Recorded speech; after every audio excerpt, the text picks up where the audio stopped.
Rangan, a joy to have you at my house. I'm very excited to be here. I think I've worn the wrong T-shirt though. I don't think it matches the beautiful studio look.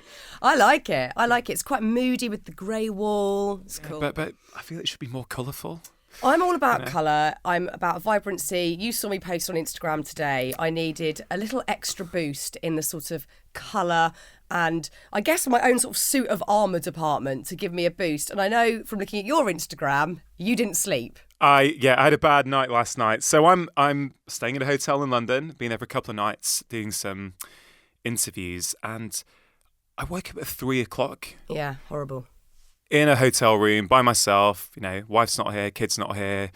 I've got no food in the room. I'm starving. I think I worked so much yesterday. I didn't eat properly. Yeah, I think I was just too excited as well. I had such a great day talking yesterday, and I was so excited about coming on your show that I think it was excitement as well. Like I felt like a little kid. The adrenaline. Totally. I did try to put some music on. I thought, okay, Rangan, this will help you fall asleep. I'm just wide awake. So sometimes you just have, like, the only way you'll fall asleep is by accepting I might not sleep. That's what I have in moments. Because I didn't sleep brilliantly last night because my 9-year-old's on his first overnight school trip. So last night he wasn't here. And I was sort of laying there going, is he asleep? Is he missing us? Is he worried? Is he asking his friends for comfort? And I just couldn't get that out of my head. And I think sometimes you have to just go, the only way I'm going to fall asleep is to accept that sleep might not come. Yeah. I mean, that's a big moment, isn't it? When your child goes for the first sleepover. Oh, yeah. I remember with us, it's, they're not here. You look in the bedroom and they're not here. You're like, it's so quiet. It's a bit sad, yeah. But, I think my approach this morning, though, was quite different from, I think, the way I might have approached it in the past. Like, I might have stressed in the past. Like, yeah. Oh, man, I've got an important interview today with Fearne. It would have been better to have more sleep. You're not going to be as sharp as you might have been. And I was pretty relaxed today. I just thought, well, you know what? It is what it is, for whatever reason. No point worrying about it. It'll be fun hanging out with Fearne. It will be what it was meant to be. Exactly. In that moment. And do you know what I mean? That feels good, because that feels like progress. Yeah. Like a real measurable, real world experience where now as I think about it, I'm like, that's pretty cool, actually. Pretty cool to see that I didn't stress about it like I think I would have in the past. Some days when you haven't slept the night before, you weirdly have a sort of flukily good day. For some reason, you're sort of winging it. And it's all right, because before there was almost more pressure maybe if you had slept well, because then it had to be the most perfect day because you'd slept well and you were ready to go. So sometimes it just gives you a bit of an edge. It's a good thing. Yeah, and it is what it is, right? It is what it is. Yeah. As a fellow podcast host, it's kind of like I've learnt over the last years to just accept the conversation for what it is. Right? It's a snapshot in time. It's a reflection of who I am today, who you are today. That's it, right? On a different day, at a different time, on the same day, the conversation will be different. Mm-hmm. And instead of kind of fighting against that, it was something I had to train myself to do at the start. But now I kind of feel it's coming naturally where, okay, cool. That was the way it was meant to be, and it will be what it is. And that's real life, right? Yeah. If you're going for authenticity in your conversations, it's like, well, you can't stage that. You don't go and see a friend to catch up. And, it's the same thing, right? I consider us friends now, right? It's been really great to get to know you over the last couple of years. And, well, I'm coming to hang out with a friend to catch up. There just happens to be some mics running. And some cameras, right? No, but you don't, if you were meeting a friend in a coffee shop, you wouldn't be thinking... Don't plan it. Yeah, you don't plan and go, oh man, I didn't sleep. What am I going to say to her?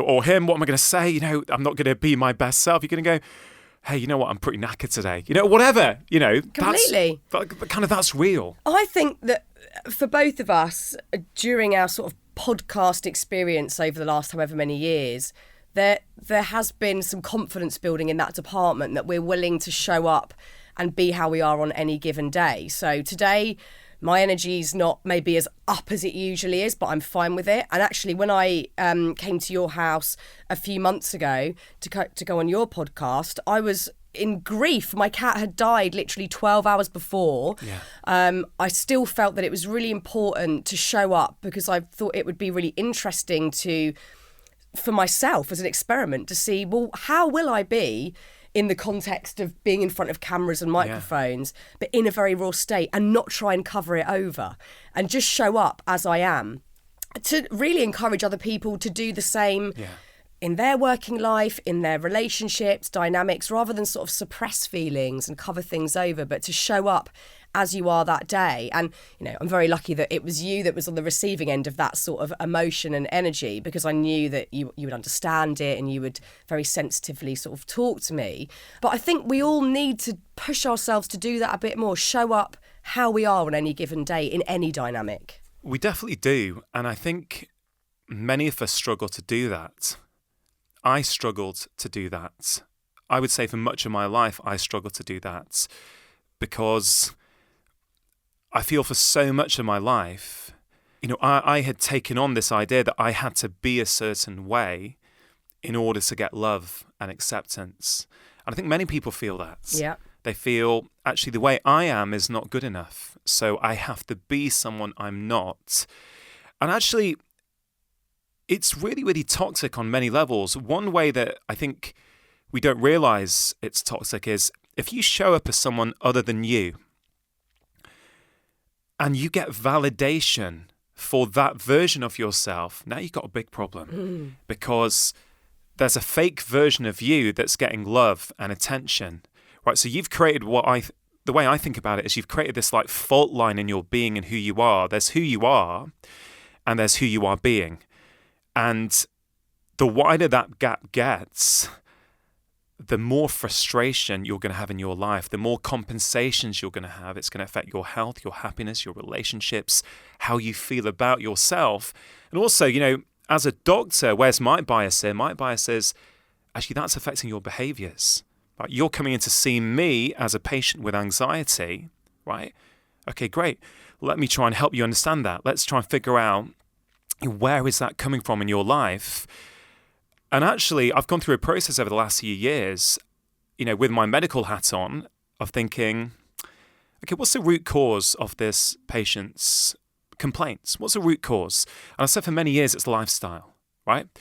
I've said that 80% of what we see as doctors, me as a GP, is in some way related to our collective modern lifestyles. That's not me putting blame on anyone. That's me saying, hey, look, life is tough. Yeah. There's pressure, there's stress, you know, we're having all kinds of pressure at work. It's never been easier to eat pretty crappy foods that's very, very tasty as it is now. We're sleep deprived. We don't have time to nurture our relationships. We've moved away from family and friends, right? There's all kinds of pressures, but nonetheless, the way we're living is leading to the bulk of the symptoms I think we as doctors now see. And actually, one pill for every ill just frankly doesn't work very well in those cases. But then, over the last few years, I've been thinking, okay, well, lifestyle's important, but is there something that's more important than lifestyle? Right? Even more upstream in terms of a root cause? And I think there is. And I really think it is happiness and our mental well-being. So when we feel good in ourselves, when we like who we see in the mirror, when we don't allow the thoughts and the actions of other people to overly affect us, well, this could be tricky, right? When we get to that point, or the better we get at that, the better we feel. And then what happens when you feel better? You don't compensate for those problems or that hole you have in your heart with your behaviors, right? You don't, you know, if you feel really good in yourself and you feel deeply happy, not kind of sugar-coated happy, deeply happy, you have less of a need to, you know, dive into those sweets or biscuits in the afternoon. You have less of a need to drown your loneliness and your discontent with half a bottle of wine in the evening. And that's my other real frustration with the way we're going as doctors, Fearne, is that, like, I really feel that, you know, even with public health messaging about things like alcohol, right? I think the reason it doesn't work is it's so dry. Like, it's like, we recommend you don't drink more than this amount of units per week. I mean, what does that mean, right? Yeah. It's factual, it's logical, but it doesn't connect with your heart. And also, the other thing it doesn't do, it doesn't help people understand, like, why do they have that behavior in the first place? You know, January is a classic time for this, right? Everyone can give up anything they want for 2 weeks in January. Whatever you want, 2 weeks, no problem.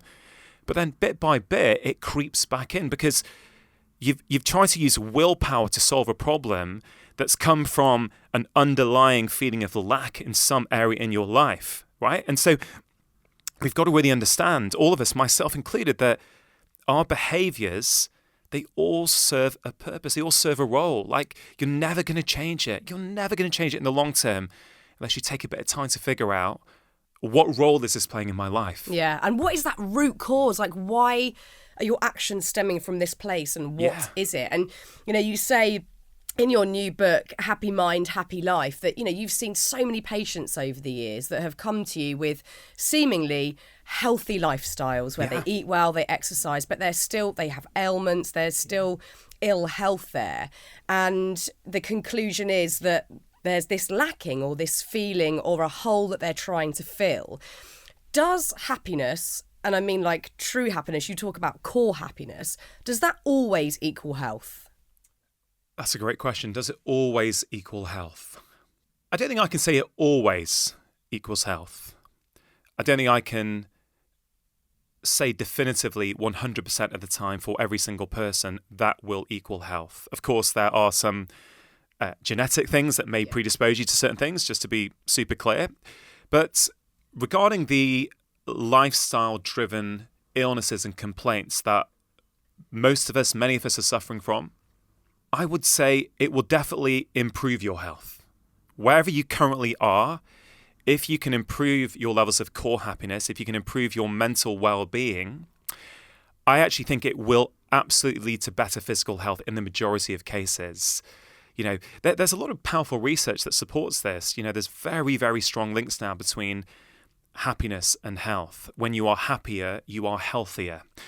One reason is, as we've discussed, because you make better lifestyle choices naturally, right? Naturally. So many of the behaviors I had potentially tried to reduce or get rid of for years, they're mostly gone now, but not because I've tried anymore. It's because actually I've repaired that deep hole inside. Maybe not completely, but it's a lot smaller than it used to be. Yeah, same. And so I no longer need those behaviors, right? I don't need to engage in them. So that's one component. But the other component is, and there was this great study with nuns. I think it was called the Nun Study.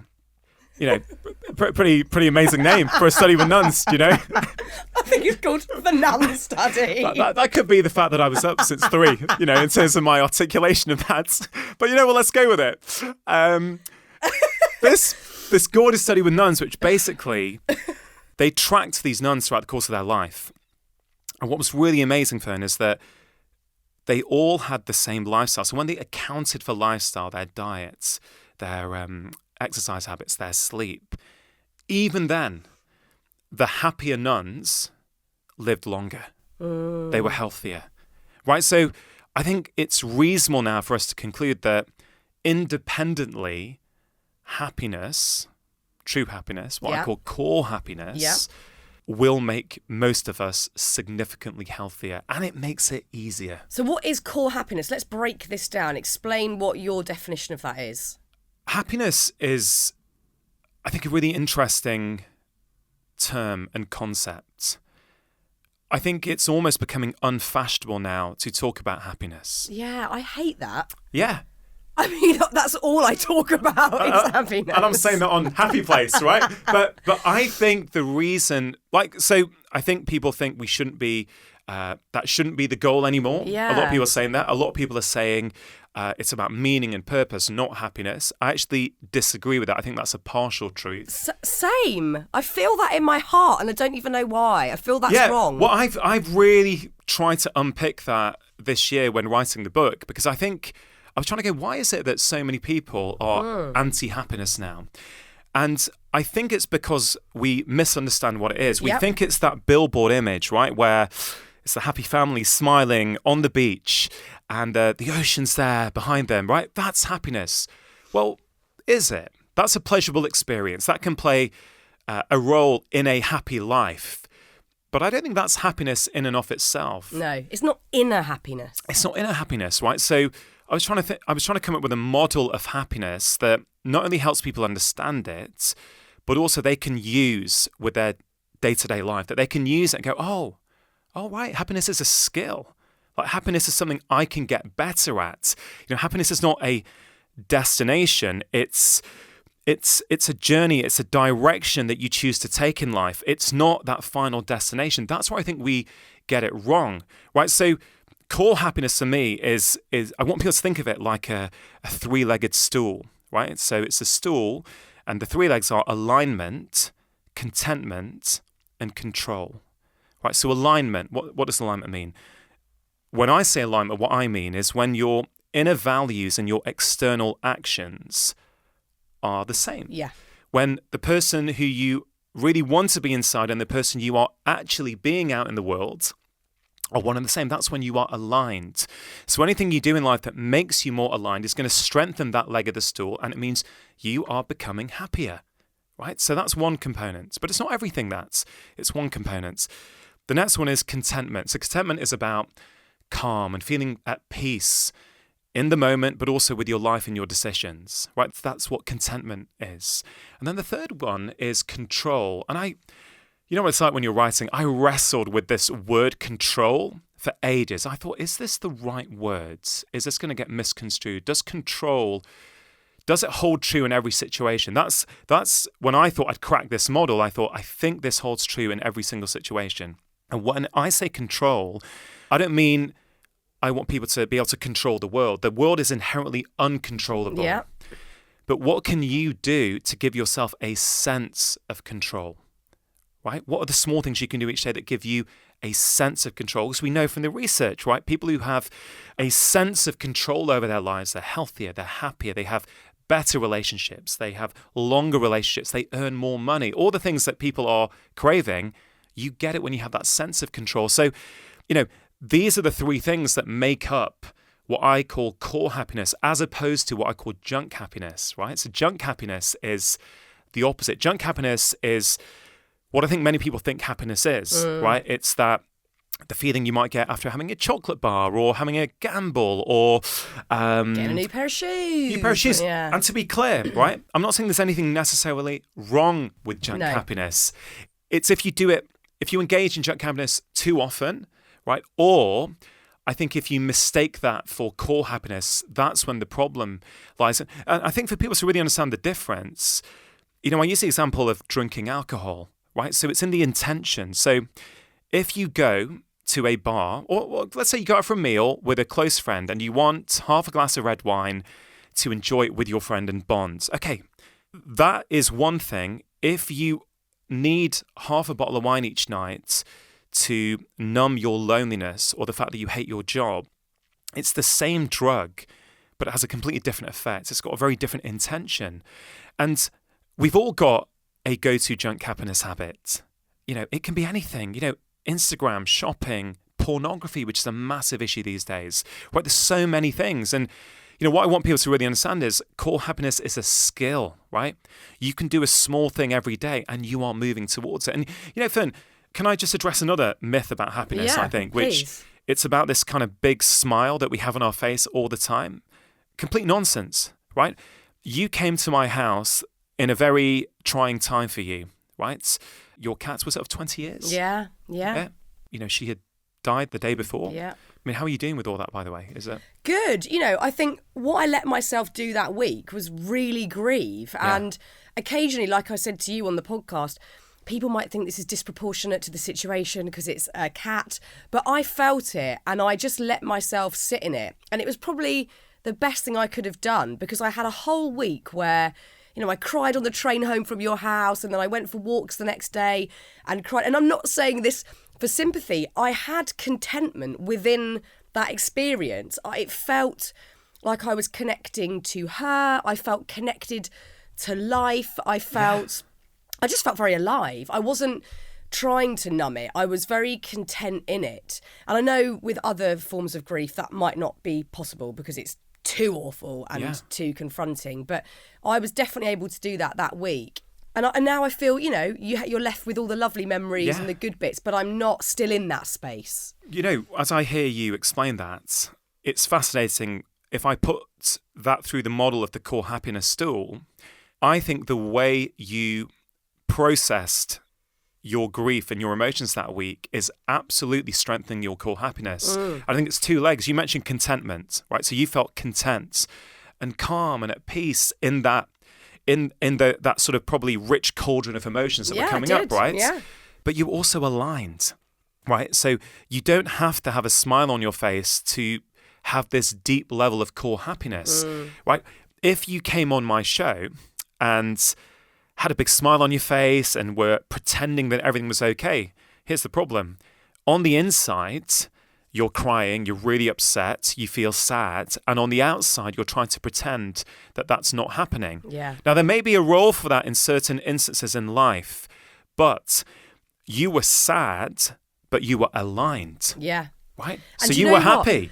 You were actually happy. I spent years of my career not aligning at all. I would show up, feel like I was literally falling apart inside, but be on the radio going, hey, welcome to the show. And it felt horrible, jarring, edgy, not great. And, you know, although I probably wouldn't go back and do it much differently because nobody necessarily wants to hear every day someone coming on saying they feel awful. But I think I could have met myself in the middle somewhere and been a little bit more honest and a bit more honest with myself. And I guess the way that all of us do this, and I think most of us have done this at some point, is of course on social media, where, you know, luckily there are lots of people on social media now who will show up and say, I've got anxiety or I'm not feeling good or whatever. But a lot of the time we are still looking to those people that their lives look so shiny and perfect. And even though I know all this stuff and I write about it and I talk about it, I will still go on and sometimes see other people and go, oh my, how are they they've got everything so sorted and they look amazing and everything's going brilliantly. And I'm like, I've got so much laundry downstairs that is crumpled in a basket and I haven't got any food at the moment. I need to go and get cat food after I've done this podcast. Like everything feels a little bit like, am I going to make it to the end of the day and have done everything? And I feel a bit, and it's, you know, we all fall into that. And we might have also portrayed ourselves in that way, been on Instagram to hopefully have people give us validation. So we've put on a better version of ourselves to get that like. Yeah, this in particular, I think, relates to what we were saying about alignment. You know, I've been thinking about the authenticity recently. And, you know, I wrote a section in the book that I really love about authenticity. I spent ages thinking about it. And I think at the moment, even the concept of authenticity has been hijacked. Yeah. So you have what I call performative authenticity, which actually is not authenticity, as opposed to true authenticity. So, and you actually really do, we can all fall into this trap on social media because it kind of rewards performative authenticity. So if you pretend to be someone you're not and you get validation for that, you've got a big problem. Massive problem. Right? You've got a big problem. And there are actually many, you know, in inverted commas, influencers who are well known to be crying on the inside, literally struggling, because the image that they are portraying is nothing like their life. And you can know this stuff. I can know it. You can know it. We can still write fall about into it. Yeah. And we can fall into thinking everyone's got a better life than us. Yeah. It's called, I think, perfectionist presentation. We have this tendency to, you know, does someone want to see the laundry overflowing in the basket and the mess in the kitchen? Do you know, is that what people want to see? Well, I don't know. Like, do we want to post that? It's really tricky, isn't it? Because that would be real. I do a bit of both, I think. But the really interesting thing about that section of your book was something that I've given a lot of time to sort of privately. Maybe I haven't voiced it as much. And that is the notion of authenticity, because sometimes we think that's a fixed thing. Like, I know who I am and I will always show up as that person, which seems very dead-ended, whereas surely we should always have a curiosity about, well, who the hell am I? Like, we don't really know, do we? We don't know. We did know, right? I passionately believe that most of us as children knew, right? We've all got a memory from childhood. For me, it's kind of, I don't know, 4 or 5 years old, on the grass in our garden, playing cricket with my brother, like, you know, I think saluting the trees because I think I scored a 50, you know. But what was I? I was in the moment. Yeah. I was present. I wasn't fretting about the future. I wasn't worrying about the past. I was just there, right? I was being who I was. And the more I think about core happiness, the more I think about this is frankly just a journey back inwards to where we once were, that we have somehow lost by society, by culture, by conditioning. And so I think we all have it within us somewhere. Yeah. Like we had it and we can get back to it. But that's liberating. Rather than go, I've got to find my authentic self. We just have to peel back the layers and recover it. It's not about getting something new. It's about going backwards to find it. Yeah, it is. And like this whole idea of authenticity, right? So what does it mean on the surface? It's being yourself. Right? Yeah. It sounds like the easiest thing to do. Just be yourself. Okay, but what if you don't know who you are anymore? What if you spent so long, like me, performing, trying to be somebody other than you are in order to get love and validation and care? And, I'm very happy to talk about it later. I'm pretty sure I know where that comes from in my childhoods. It's something I adapted very early, and it's only in the last few years I'm learning to let go of it. And with that letting go comes this lightness and this freedom and this calm, which feels so good. But authenticity, right, and the example I use in the book, I hope is a nice way for people to understand it. Let's say you're in a restaurant and you've ordered a meal and the meal comes late and they haven't made it very well and someone was rude when they gave it to you, right? And you feel really frustrated and annoyed. You're really hungry. It's cold, it doesn't taste good, the service wasn't very good, and you'll be looking forward to it all week. You're feeling pissed off and irritated, right? So your authentic self is annoyed.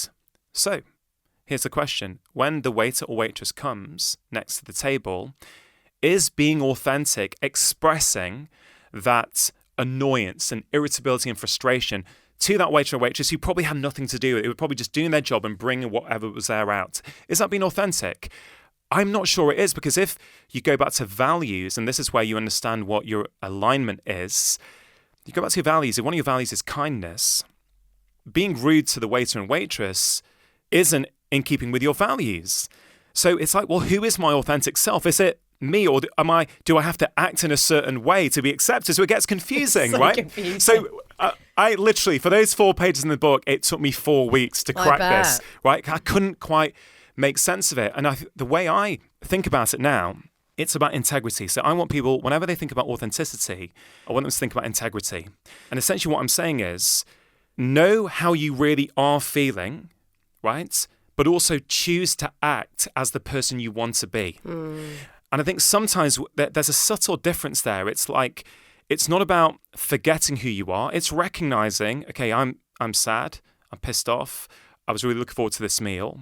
But I'm also going to act with respect and integrity to people because I value kindness. The problem is, and this is where I think fake it till we make it gets a bit mixed up. I'm not against that in all areas.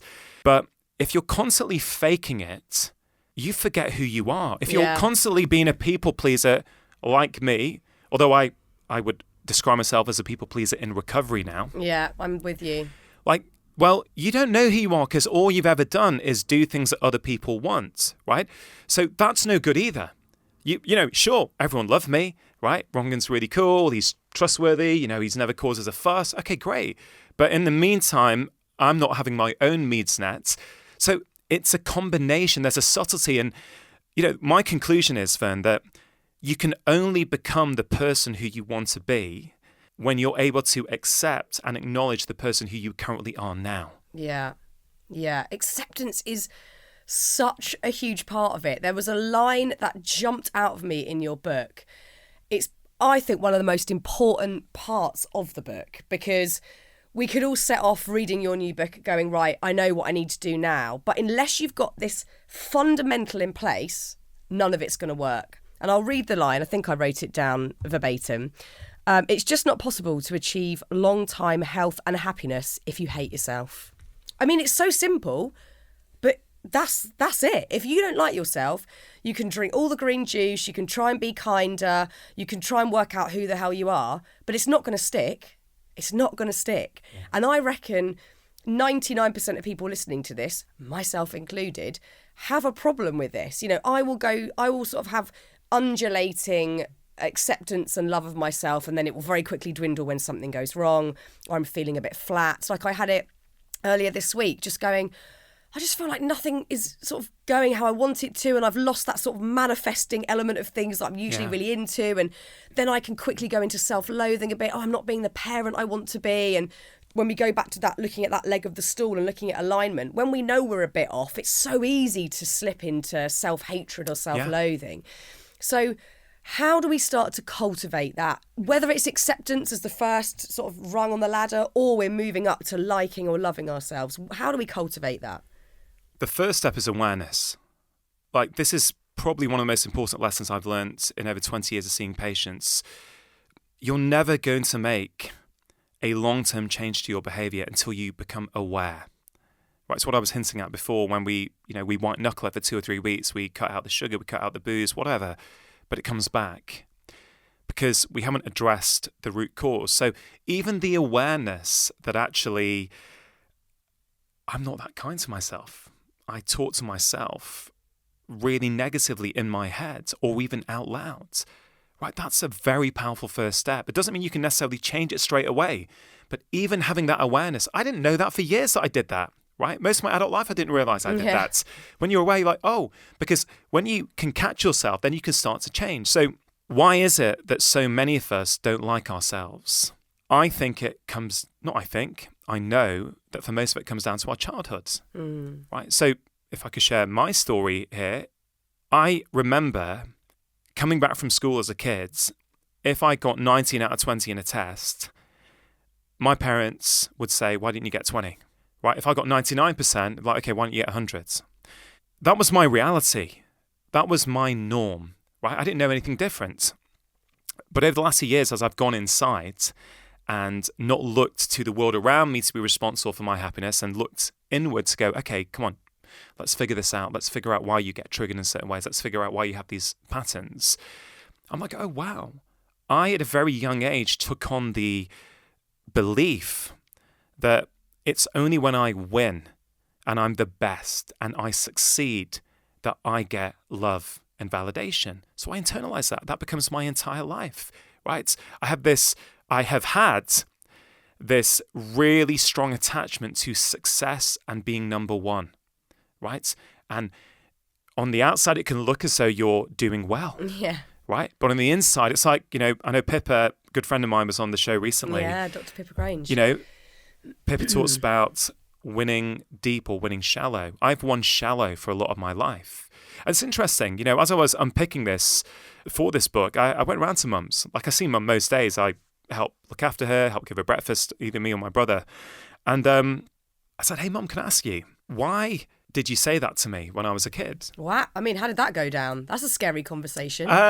Well, you know what? I've done a lot of shifting in my relationships over the last few years. It was pretty hard at first with various members of my family initially, because as you go on this self-growth journey, you realize how many, I think in my family, we didn't know what boundaries were in the past. Yeah. I don't even think that word made sense to anyone in our family. I don't think many families previously have had that, or maybe still don't. It's quite a new concept that's a very healthy one to have. For sure. And then when you start putting up those boundaries, it can be very triggering in all kinds of ways. So I've gone through that process, and now I have nothing but love and compassion for my parents, right? They were doing the best that they could. And, I'd like to think they brought me up pretty well, right? So I'm really proud of my parents. I dearly love them. And I didn't charge mum in an angry or triggered way like I might have done a few years ago, right? I was like, hey, mum, look, I went with this sort of kind, compassionate inquiry as to, hey, mum, why? And she said, well, I just wanted you to be the best that you could. I knew you were capable. I didn't have the same stuff with your brother. And there's something about the immigrant mentality here, Fearne, that people like my mum and dad who came over in the 60s and 70s to the UK, they did face a lot of discrimination. They did face a lot of racism and problems and ceilings at work that they couldn't overcome. And I totally get it now, right? They didn't want their kids to have to go through that. So, and you'll see this in lots of immigrant families. Certainly I can speak for Indian immigrant families. Education is so valued, right? It's because, one of the reasons is, I remember mum and dad said, this is how you get ahead. Come top of the class, go to a good uni, get a good job, and then you won't face the problems that we faced. And this goes to a wider point for me, Fearne, which is perspective, right? So we all see the world through our lens, but every situation has multiple realities. So mum and dad were trying to be great parents. With their understanding of the world, they weren't trying to give me this impression that No, of course I'm not good enough. They were trying to make sure I can Of succeed course. in the world and be happy and have a family and support them, right? But if you walk around the other side of that story, little Rangan subconsciously takes on this belief, I'm not good enough in who I am. I have to be someone else. And I think this is the perspective that we all need, right? And if we're struggling to be compassionate to ourselves, right, the first thing I'd ask people to do is start being compassionate to other people. My absolute favourite chapter in the book is chapter 5, right, when it's called Seek Out Friction. And the ideas in this one have probably had the most impact on my life, my health, my happiness, my relationships.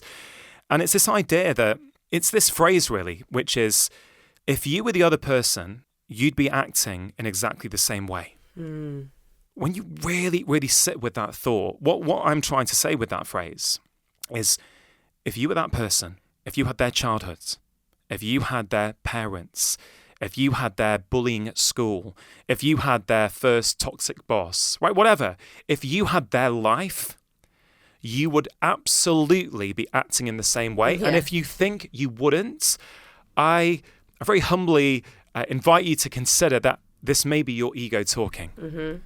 And that phrase has changed everything, because if you ever find yourself getting triggered, or the actions of someone else are starting to piss you off, or you think, God, I can't believe they acted like that, try it. Try that phrase, because every situation has got multiple realities, right? They did this study on football fans. Is it called the football study?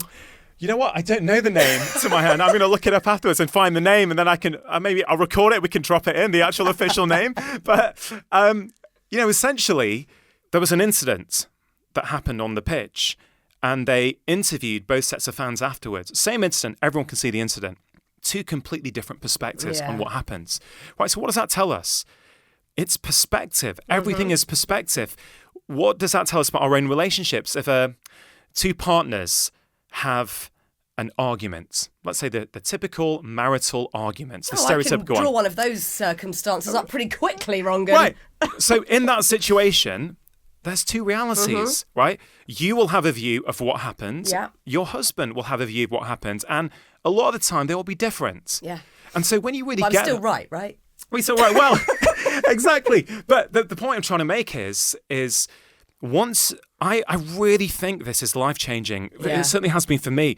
It helps you be compassionate in every moment of your life. Someone cuts you up in the car. Oh, okay. What might be going on in their life?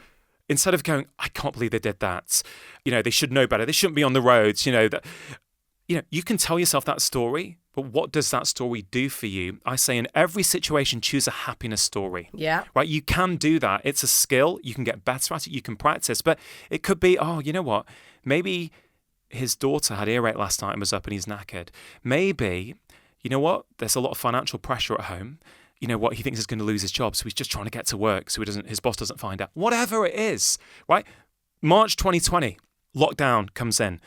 Everyone's going nuts about toilet roll, right? I think this is really, again, another really nice way for people to think. Like, what were you thinking at the time, if people can remember? Were you annoyed? Were you frustrated? Were you seeing images on the news and getting really quite triggered? Well, let's think about some happiness stories there. Well, maybe that empty supermarket shelf was every shopper that day just took one extra pack because they were a bit scared about the uncertainty. Okay, that could have happened. Maybe it was no one person grabbing them all. Yeah. Okay, maybe one person went in and actually they're a carer for 4 families and they've got elderly people they're looking after, and they thought, you know what, this is going to be really, really problematic. I need to get loads. Maybe someone's suffering with ulcerative colitis and they have diarrhea 20 times a day. Yeah. And they're like, oh man, if there's no toilet roll, this is going to be super embarrassing for me. Yeah. Let's go even one step further. Maybe someone thought, I'm going to buy a hoard and sell it on eBay. But maybe they've got no money, their life's crap, they don't feel they've got any opportunities, and they thought, this is a great opportunity for me to make some money. Yeah. Right? Choose the story that you want. It doesn't matter. The truth, actually, for your happiness, I've realized this, Fearne, the truth doesn't matter. It's the story you put onto it. And like, one of the most powerful conversations I've had on my podcast was with this lady called Edith Eger. Yeah. And I don't know if you've spoken to her, but if I you haven't, but I know her must story. do. It's amazing. It changed my life. When I spoke to her last year, she was 93 years old. And just to briefly summarize, when she was 16 years old, she said to me, it was the morning, I was really excited. I was due to go for a date with my boyfriend in the evening. And later that morning, they get a knock on the door. And basically, her mum and dad, her and her sister get taken to Auschwitz in a train. Within a couple of hours of getting there, her parents are murdered. I think that day or the next day, she gets asked to dance for some of the guards. And she said a few things in that conversation with me that I think about every day. One of them is, she said, Rangan, the last thing my mum said to me was, Edie, nobody can take from you what you put inside your mind. So when she was dancing, because she had to dance, so she danced. She said, I wasn't dancing in that room in Auschwitz. In my mind, I was dancing in Budapest Opera House.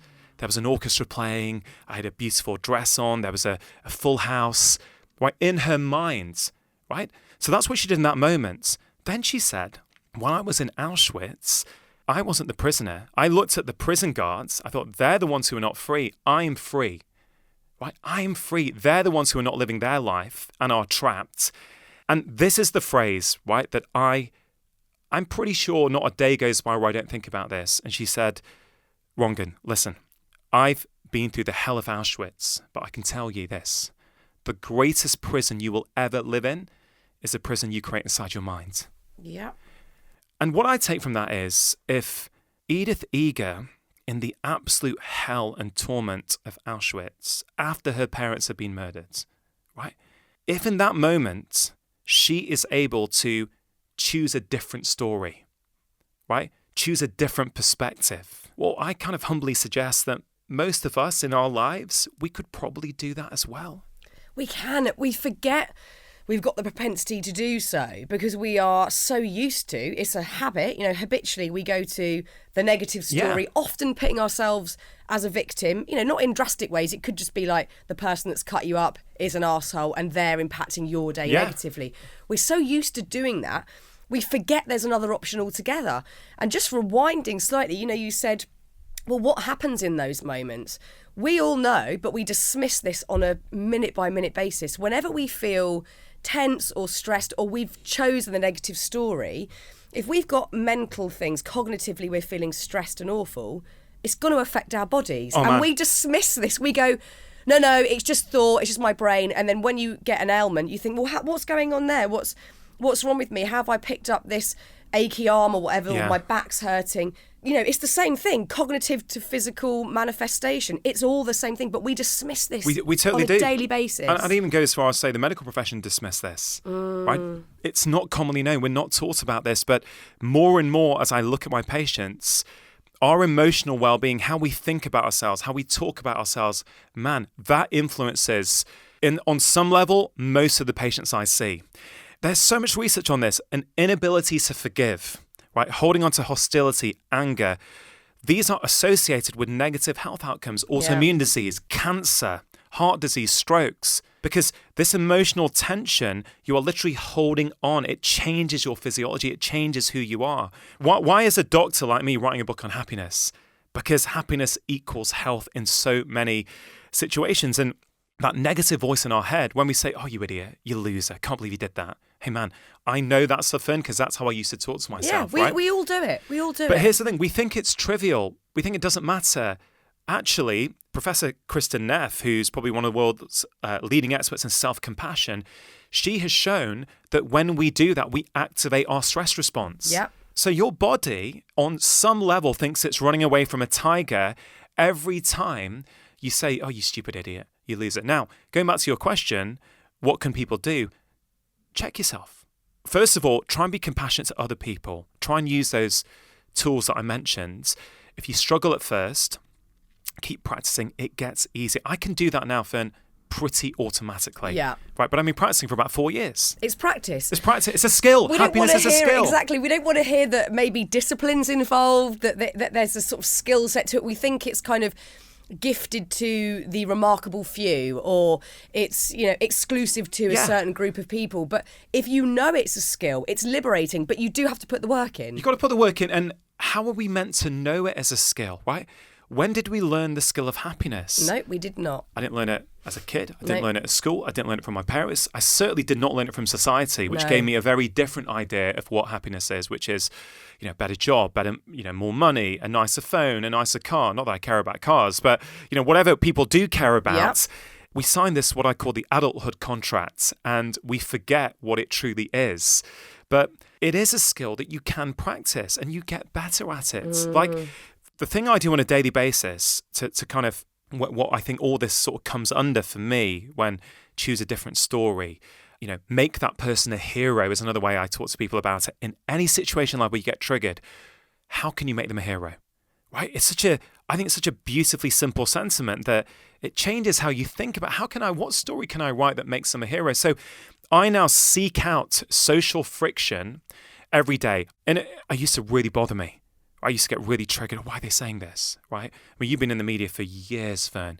When my first, when my BBC One show, Doctor in the House, came out in 2015, oh man, I was so proud of what I'd done. I was so proud of helping all these families either reverse their illnesses or get better in 6 weeks using just lifestyle. And then the 1% who didn't like it and would attack you on Twitter. And I was like, I don't understand. I really don't understand. I've just helped people. I've not used a single drug, right? I really struggled. I wouldn't sleep. I found it really, really hard. Whereas now, I feel very calm with it most of the time. And it comes from this idea that you can use social friction as a teacher for yourself. Yeah. Right? Just as if you want to get, if you want to get stronger biceps, go to the gym, do bicep curls every day, right? Or do them at home in your kitchen, wherever you want to do it, you will get stronger biceps, right? If you start to use social friction, your ability to interact with the world will get stronger. It will get better. So anytime I get triggered, right? Let's say, for example, someone says something nasty or negative about me on Instagram, let's say. Thankfully, it doesn't happen very often anymore. But let's say that was to happen. One option is, God, what an idiot. I can't believe, God, they did not read the post. They did not read what I actually said. Or, you could go down that story, or I can go, okay, I could literally turn the ship around, look in the mirror and go, okay, Rangan, why are you getting triggered here? Yeah, use it as a mirror. Use it as a mirror because it's so powerful. Is it because I got up at 3 o'clock last night and so I'm a bit emotionally fragile? Okay, cool. If it's that, maybe I need to think about an early night tonight, right? Or not drink as much coffee today so I can sleep better. Okay, is there an element of truth to it? You know what? They've got a point there. I could have put it like that. Yeah, okay, I can learn something here. Yeah. Right? Or am I pretty happy with what I said? And actually, I think this is a reflection on you. Of them. Yeah, and you're really struggling. You're probably having a bad day and you're taking it out on me. That's okay. That's cool. I'm okay with that. You don't know me. This is my profile. You sort of, and what it does, and this is the goal, I think in all my work now, if I look back over the last few years, and certainly my public-facing work, but I guess it's the same with all my patients as well, is I want to empower everyone, every patient, every reader of my books, every listener of my podcast. I want to empower them to feel that they can be the architect of their own health and happiness. If you are waiting for the world around you to act a certain way in order for you to be happy, you've got a big problem. Yeah. You could be waiting a long time. So I want to put people in control so they can be the master of their happiness. And I really feel that's one of the most practical tools I use to develop the skill of happiness. And it can be hard sometimes. Yeah. Right? I'm not saying this is easy. Just if it was easy, you wouldn't have written a book. I wouldn't have written books. We'd all be doing it. It's hard. It's hard. But I don't think there's a better path you'll take because the freedom you get on the other side, you basically every day's a school day. Every day. And every time someone frustrates you, you're like, oh my God, this is great. I get to learn and you're processing stuff. So what I've certainly found, and I'm interested if this is the same for you, that because of how fragile the view I used to have of myself was, I needed external validation. Oh, yeah. Right? So when you get it, great. But when someone says something negative, you go to the other extreme where you feel worthless. And it's fragile. It's such a fragile way of doing things. And you dive into these junk happiness habits. For me, I used to gamble quite a lot in my 20s. I used to love gambling on anything or going to the casino. What's really interesting for me, I don't gamble. I haven't gambled in years. But I haven't tried. I haven't tried to stop. I've just healed the hole inside me. So I no longer need it. Like my mate's like, come on, guys, let's just play. I'm not interested. Yeah. I'm like that with drink. You know, like I didn't ever have a drink problem, but I used to definitely drink a lot to sort of feel okay in a social setting. And now I probably have like 2 drinks a year. Yeah, and I cannot even finish those. So I'm thinking, I'm spinning out, man. I need to go home now. I'm getting really sleepy. I just don't need to do it. And actually, my friends know I'll probably leave by 10 p.m. because I want to get home and get a good night's sleep. And that's just who I am, and I'm fine with it. But I think so much of this, whether it's negative self-talk or looking at a different perspective, goes back to something we talked about sort of nearer the start of this chat, which is the confusion between core happiness and success. I think it's still one of the biggest problems that we have. Yeah. And society, unfortunately, supports that myth hugely with advertising, how the media works. And, you know, maybe we've played into it at some point because people see that we're doing something we love and we're out there doing our thing. I know you're the same, definitely try to paint a very honest picture of, yes, I'm very, very happy in the job that I do and I feel so privileged to do this most days, but it does not negate all the other life stuff that's going on, and I still have to do that work. And you share, because you know what, if I, in an unorthodox way, now skip right to the end of the book, way before we wrap up, but we go to the end of the book and look at you saying happiness is reachable for all of us, it's accessible for everybody. There'll definitely be people listening to this going, not me. Yeah. No way. Well, that doesn't apply to me. Look at my life. It's a mess. Look at what's happened to me in the past. It's been terrible. There's no way it's in reach for me. But you're saying it definitely is. And I think a lot of it is to do with how we view success and what success means. And you paint a beautiful picture, a very raw story, I know, for you to tell, because it's not something you'd shared explicitly before, about your own dad. Yeah. And how your dad saw success as everything. It's the biggest problem, for no question. We confuse happiness and success. Can they overlap? Absolutely. Yeah. But for many of us, they're completely separate things, which is why we chase the myth of success that society has defined for us. We get the job, we get the salary, we get the house or the holiday, whatever. And you're like, well, why am I still feeling a void inside? Right? Why is that still going on?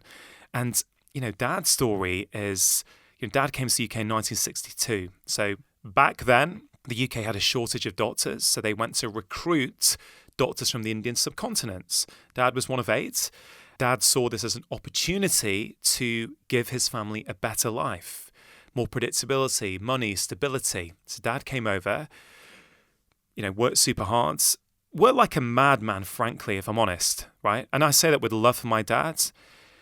Like, growing up for 30 years, what Dad did, well, first thing is, his speciality was obs and gynae. He loved it, right?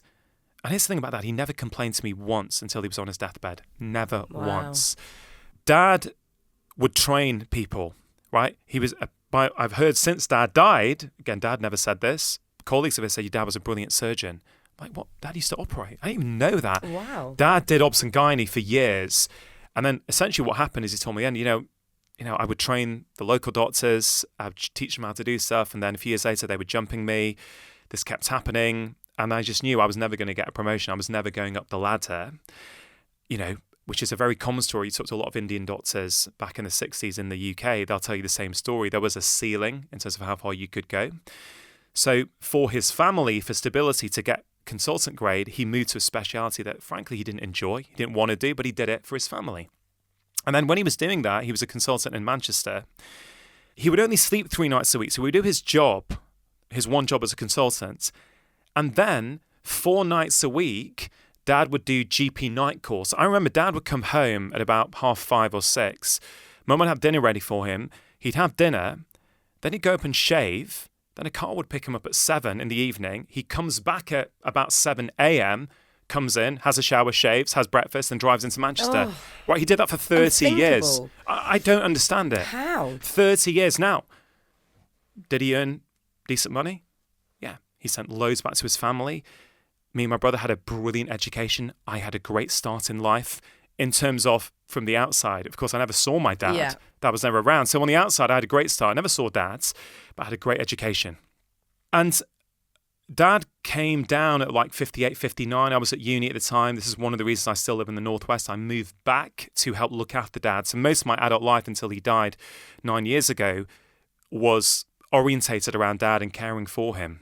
And, Dad got lupus when he was 58, 59. I got a call when I was in uni, like out of the blue. Mum said, look, Dad's in intensive care. They're saying he may not make it through the night. Can you come back? My flatmate drove me back. I was like, what is going on? My dad's never been sick before. But he got this autoimmune disease called lupus. His kidneys failed. He had 15 years on dialysis. He was chained to a dialysis machine. It was hard. It was difficult for the whole family. He was sick. And it was this myth, right? Dad bought into the myth that is what success is. That's what I need to chase, right? I've put my kids in private school. I've sent money back. It had an impact on Mum and Dad's relationship, no question, because Mum's by herself most of the time. So, Mum's binge watching soaps, EastEnders, Home and Away, Neighbours. Nothing wrong with these soaps, by the way. Brookside, Heart to Heart. But no, check this. When we go on holiday, Mum would tape every single episode of them so she'd watch them. It's kind of like the equivalent of an addiction to Instagram or Facebook now. It's just the same thing. Distraction. Just a different. And so I've realised that the price Dad paid was his health. The happiness myth, the success myth, that killed my dad. I know that, right? I absolutely know that. People say, how do you know? I know it.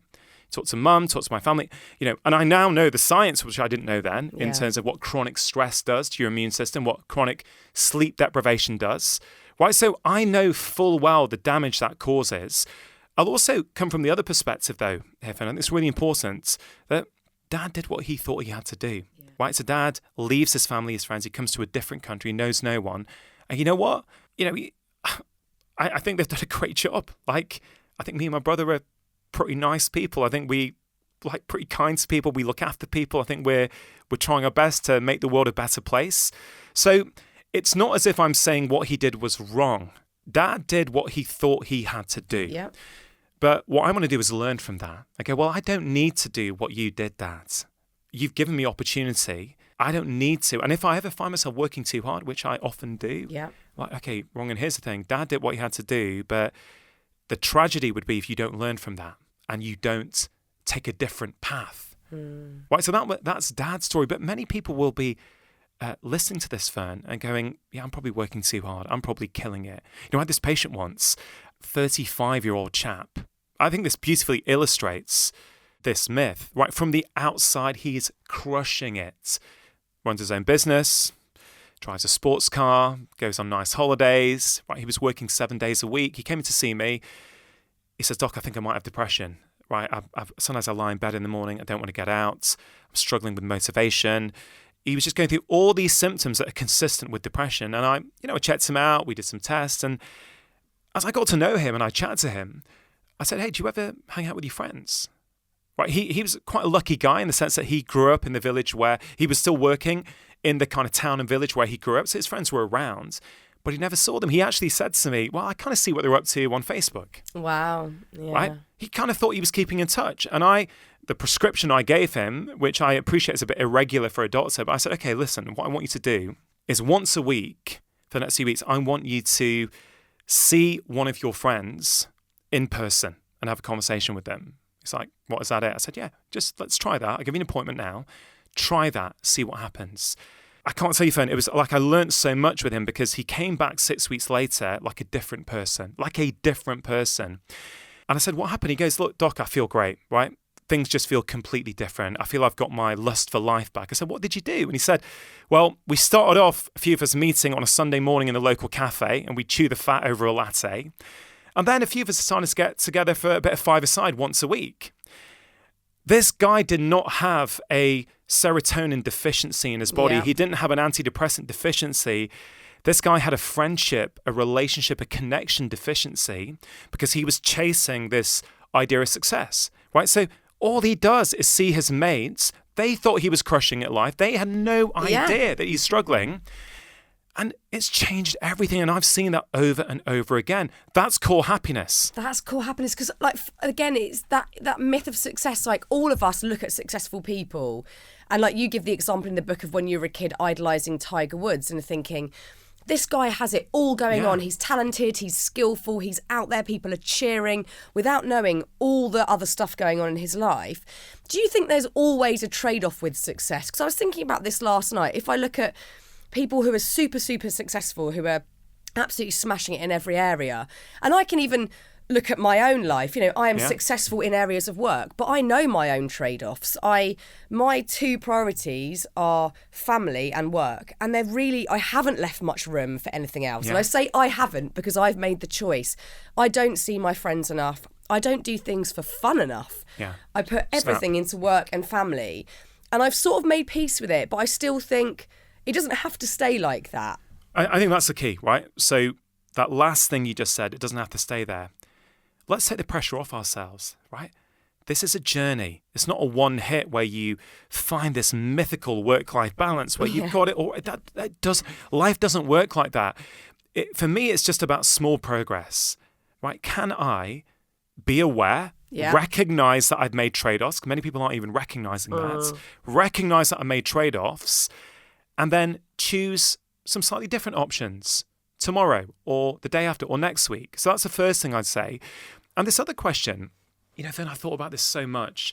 Is there a price to pay for success? Now, I think it depends how you define success. And it also depends in which part of your life you're looking at. Let's take sport, because you mentioned Tiger. And I think Tiger's a great example. So as a kid, as a teenager, I thought Tiger was amazing. Right? I still do on many levels, to be really clear. I idolized him. As an Indian kid growing up in the northwest of England, right, golf didn't feature anywhere in my radar. I wouldn't be interested in golf. I wouldn't play if this guy didn't exist, right? And many people, lots of immigrants around the world will say the same thing. He just brought it to you in a way that you would never experience it otherwise.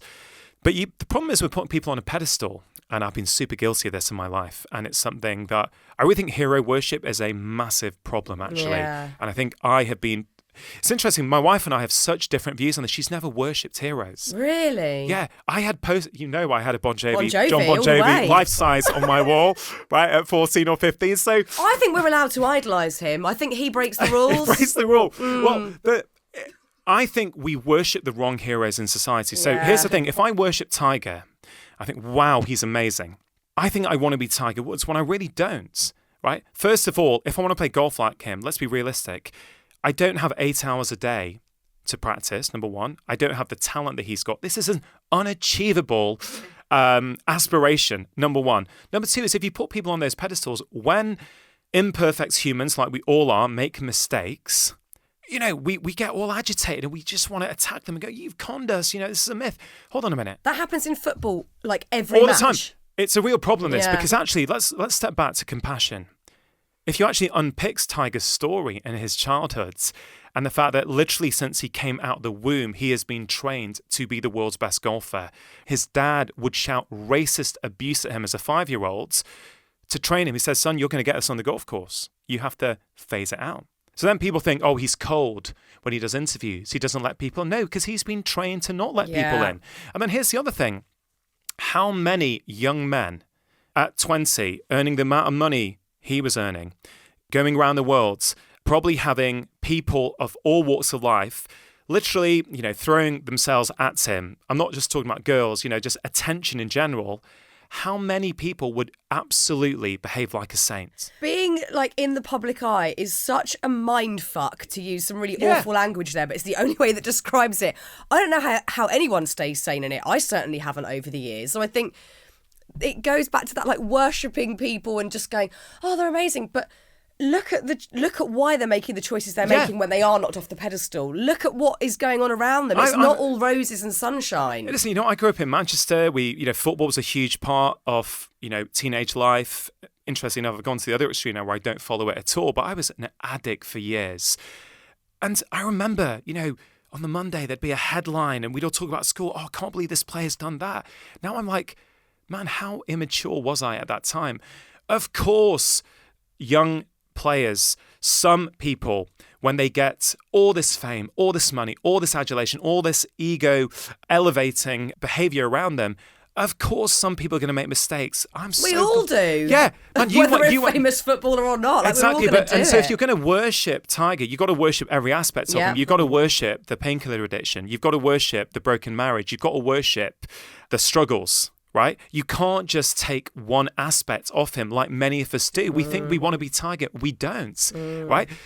And I, Tiger's one of my dream guests to interview. I don't think it will ever happen, but it may do. Let's make it happen. Let's put it out there into the world. Let's put it out there. Because I find him fascinating. And, I understand certainly a lot of my audience are female. And, I'm sure it's probably the same for you, Fearne, I would imagine, or a lot of your audience, I would say. A lot of people get quite triggered when I talk about Tiger, I've noticed, because, what Tiger has been reported to have done, a lot of people say, well, you're condoning that behavior. I'm not. Frankly, number one... We're looking at human behavior. I'm looking at human behavior. And number one of the biggest things that's helped me over the last years is I don't judge anymore. And if I catch myself falling into that trap, I pull back going, no, who the hell am I to judge that person for what he's done? I don't know his life. I know nothing about his life. I don't know the pressures. I don't know what was going on. I'm not going to judge this person based upon headlines that I see, right? I have compassion for him. I have compassion for his wife. I have compassion for his kids, right?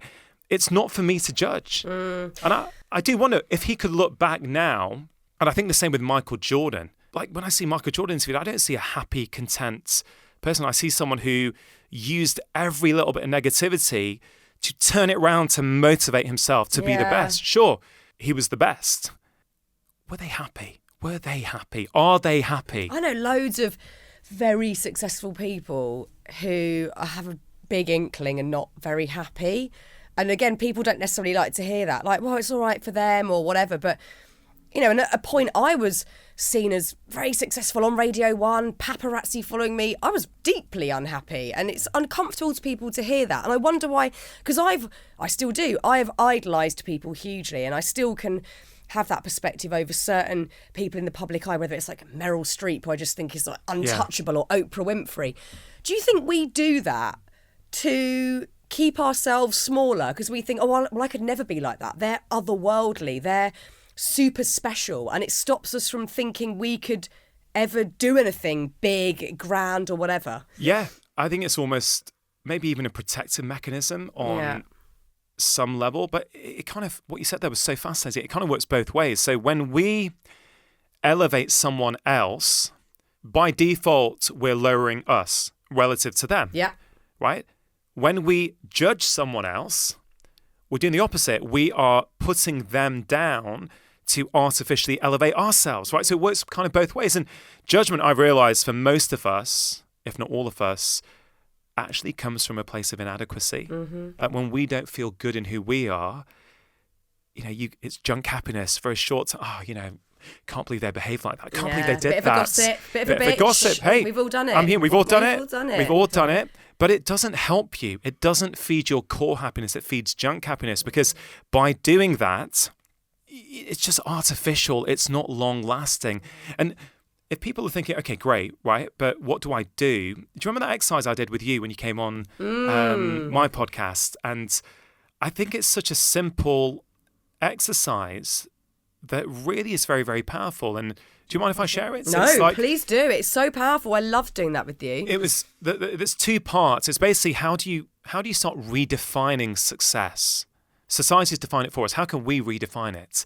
There's many ways. There's like an identity exercise I think people will find useful, but this one I think is a great way of looking at the micro, the granular day-to-day stuff, and then kind of pulling out and taking the 30,000-foot view. So the first part is write down your happiness habits. So it's asking people to say, look, what 3 things could you do this week that really give you that deep feeling of happiness? Whatever they are. And I've done this a few times. So mine are spending undistracted time with my family and friends, having some time to engage in a passion, whether that's playing my guitar, whether it's playing snooker, whatever my passion is, and doing something that helps other people.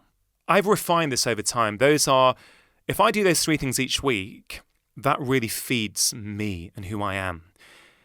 The second part of the exercise is write down your happy ending.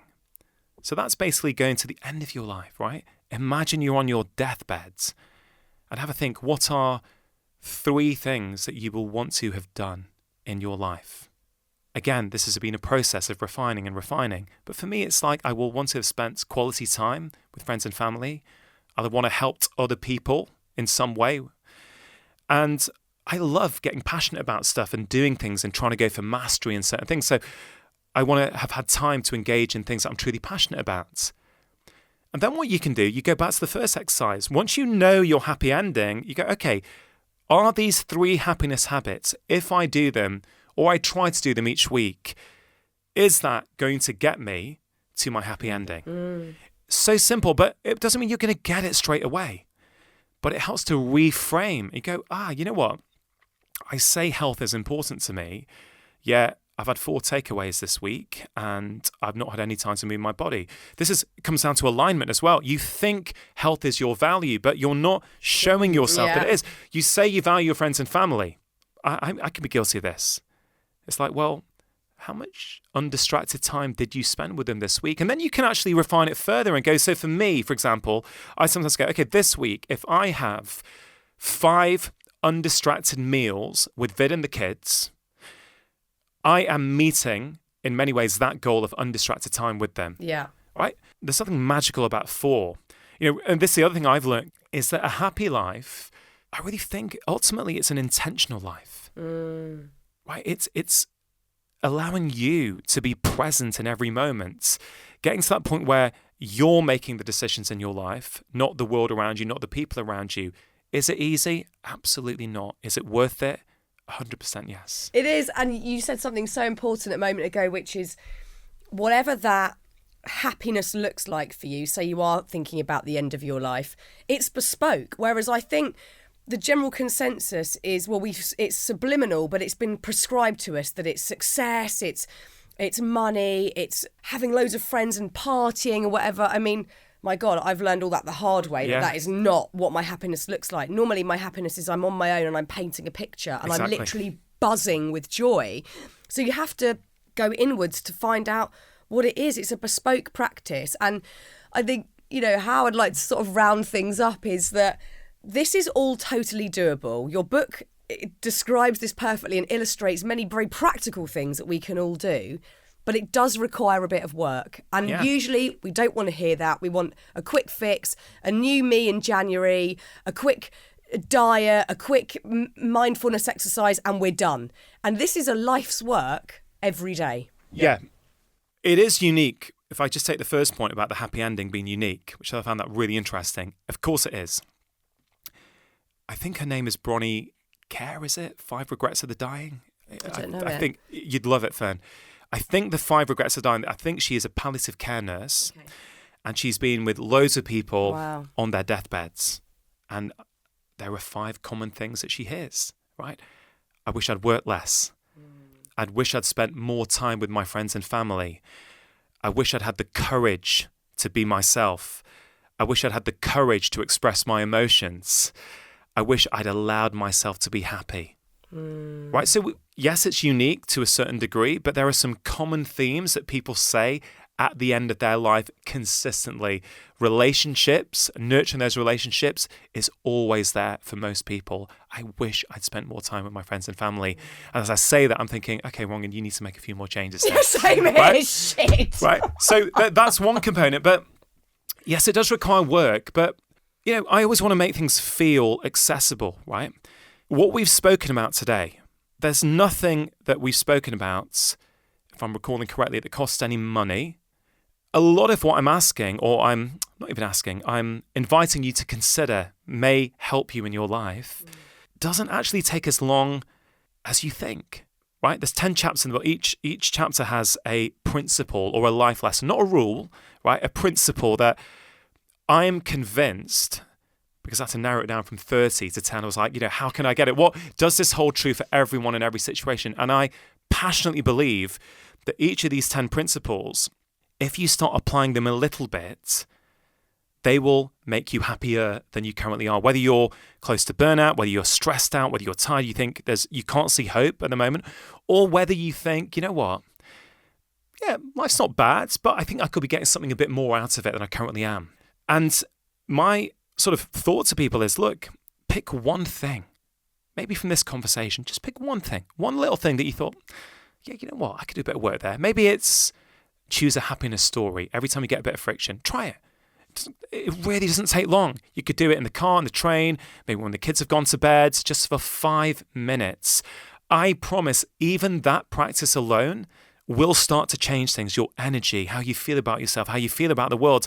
And it's like this ripple effect, right? Don't try and do it all at once. No. Don't try and suddenly get, right, I got it now. I've cracked happiness. You'll give up on day 2. You'll give up on day 2. Yeah. Start small, pick one thing, and do it subtly.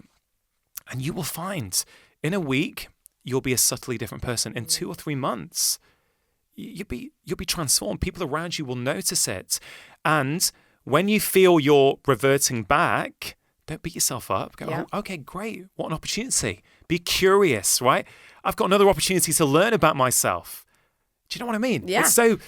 I'm so passionate about this. I think I'm even more passionate since writing the book. Yeah, I bet. Because it's not that hard. Curiosity is the coolest thing ever, and I'm naturally a very curious person. I feel very, very lucky for that, because life is never boring. Even when it's challenging, even when it's a bit shit, I'm always really curious as to what might happen next or what is just going to be thrown my way. And I think curiosity just keeps you excited about life, even when you're feeling a bit shit. So I definitely think curiosity is a really underrated thing to tap into. Yeah. I love it. You know, at the start we mentioned meaning and purpose. Can I just close that loop? Yeah. Because I really feel I've seen so many things recently about meaning and purpose. It's not about happiness, it's about meaning. I was trying to crack this when I was coming up with the Core Happiness tool. I thought, how does this fit in? And where I've come to, Fearne, is that meaning and purpose is an important ingredient for happiness, but it's not happiness in and of itself, right? So you could have meaning and purpose in your job, right? You love your job. You could be everything you've wanted. But the cost of doing that might be that you're working too hard, you're stressing too much, and you are sacrificing things that are important to you, like your partner or your kids or your relationships, right? Okay, you've got meaning and purpose in your life, but maybe some of the other legs of that stool are getting damaged at the same time, right? You can make the case that, I don't mean to say something controversial to trigger people, but I feel you could make the case that a soldier fighting in World War II against the Nazis, someone might make the case that actually they were leading a life of meaning, but I'm not sure that means they were happy. No, absolutely right? not. So it's an ingredient, and where the Core Happiness stool fits in here, it's about alignment, right? It comes under alignment. Have you heard of the concept of ikigai? No. The Japanese concept. You would love it. I'm going to send you a book on ikigai. I think you're Okay. going to really like it. But it's this idea, this Japanese cultural idea that what we should be looking for comprises of 4 things: something that we're good at, something that the world needs, something that we enjoy, and something that makes us money, right? These 4 things. I thought, that is the coolest thing ever. I love that. I want a bit of ikigai in my life. Yeah, I love that. Right? But here's the thing. I wrote about it in my second book, The Stress Solution, and I remember being on stage in London talking about the book, and there was a Q&A at the end. And I remember this so well. Back right of the hall, this lady had a hand up, and I gestured to her, and she said, "Hey, Dr. Chatterjee, I'm an 18-year-old Japanese student. I live in London now. I grew up with this concept of ikigai. And frankly, I found it demoralizing and off-putting. I found it too high a bar to get." And I thought, wow, that's interesting. That's what I consider to be an amazing concept. But she thinks it's off-putting. It's a pressure. It's a pressure. Oh man, I don't have my ikigai. Yeah. What am I doing? And so I thought, okay, Rangan, how can you tackle that? And again, this is what I love about writing. You have to order your thoughts. You have to figure out a way to make these ideas work, or your idea is not good enough. And it comes under alignment, right? How do you know what your meaning and purpose is? It's all very well if you found it, but if you're working in a call center at the moment, you don't like your job, and you're like, what are you talking about, mate? This is how I pay the bills, right? Go back to values, right? There's an exercise in the book about this around alignment, right? Figure out what your values are. For me, my 3 core values as I sit here today, recording with you, are integrity, compassion, and curiosity. I don't identify anymore as a doctor or even as a father, because when we cling too hard to these identities, they become limits on, I think, what we can do. Like, if I think, for example, I'm a doctor, right? That's who I am. It's not who I am. It's a role that I play. Yeah. Right? Subtle difference, very, very important, because what happens if I get fired? What happens if I lose my job? What happens if I get sick and can't work? Yeah. Who am I? Who am I, right? And we see this when people retire. Yeah. So those values can hold true for me in every interaction. And for that mythical person in the call center, let's say kindness is one of your values. That's how you do the exercise. You go, yeah, kindness is really important to me. Okay. You may not like your job currently, But if on the way to work, you are kind to the barista who serves you your coffee, if you are kind to the bus driver who takes you to work, if you are kind to your work colleagues, you may not like your job, but I would argue you are leading a meaningful life. You are living in accordance with your values. And the more you do that, the more things will start to change. You will find that better job, that one that nourishes you more, but it comes down to values.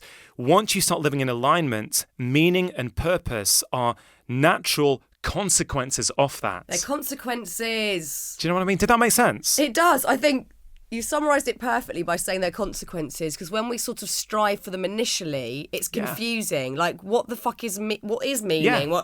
But if they subsequently happen because of your actions and your alignment, bingo. Yeah. Bingo.